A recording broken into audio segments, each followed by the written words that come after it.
Hello, everybody.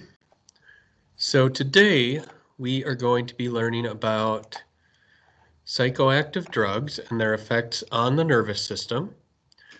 So in your Edmodo, there is a post called Psychoactive Drugs. Go to that post. Here is the link for the reading. Here is the assignment you need to complete. And here's my email you can send your completed assignment to. So let's take a look at this. So, psychoactive drugs are going to be substances that change the function of the brain and result in alterations of mood, thinking, perception, and/or behavior. So they basically affect your mood, affect your behavior, they affect your mind. So they can be used for many purposes, and there are several examples. So, well, there's caffeine, cocaine, LSD, alcohol, a whole bunch of psychoactive drugs. So there are legal ones that are prescription drugs, like codeine and morphine. There are legal non-prescription drugs, alcohol and tobacco, and there are illegal drugs.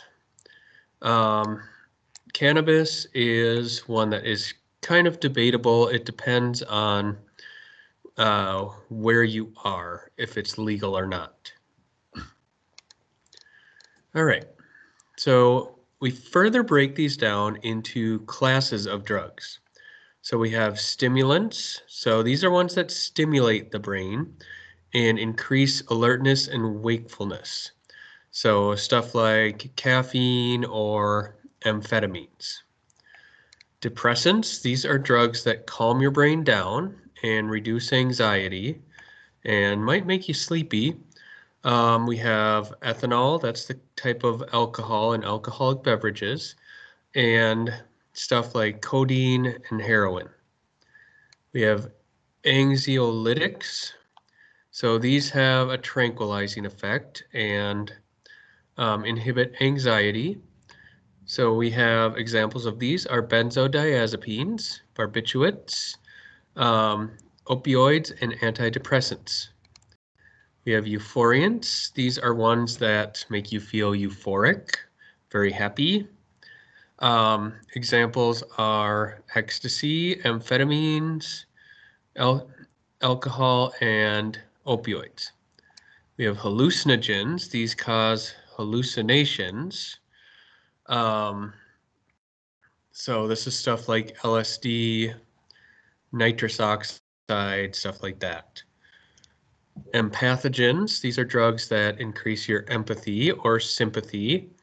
So amphetamines and ecstasy. So many of these drugs are going to have multiple effects, so they may be in more than one class. So ecstasy was one of those as a euphoriant and empathogen.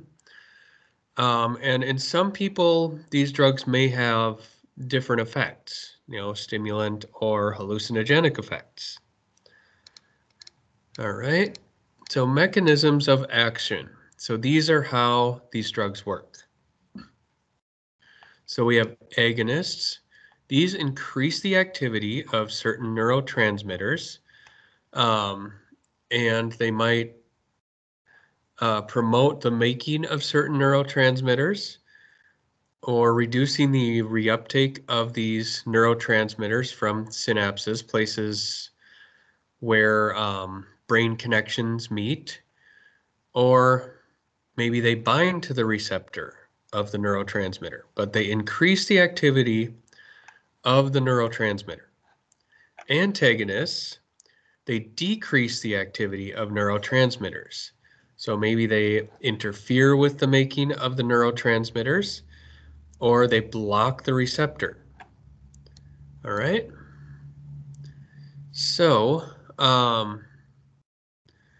some of the uses of these drugs, we have medical uses.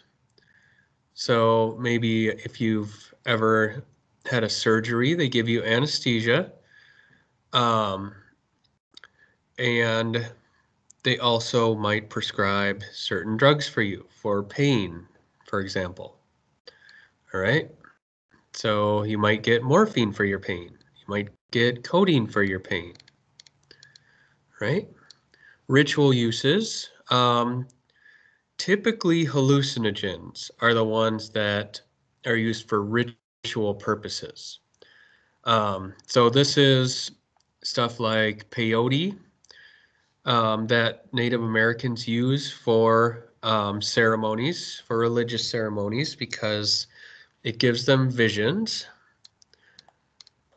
And we also have recreational uses. That's pretty straightforward. This is this is just you use it for fun. All right. So you have to be careful with these drugs because you can get addicted to them. So addiction is the compulsive use of the drug. So you're using the drug over and over. Despite any consequences, you may become dependent on the drug. So it's physical or psychological. So if it's physical dependence, it's going to give you physical withdrawal symptoms. So shaking, headache, inability to sleep.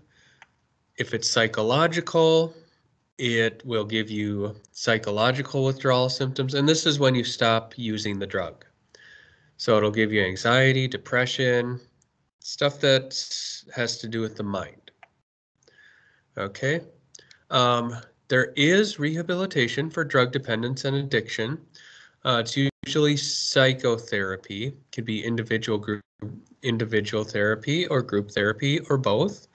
There are organizations out there such as Alcoholics Anonymous and Narcotics Anonymous, which are very supportive networks to try and get people clean and keep them clean. So hopefully that makes sense. Make sure you finish your assignment and turn it into me.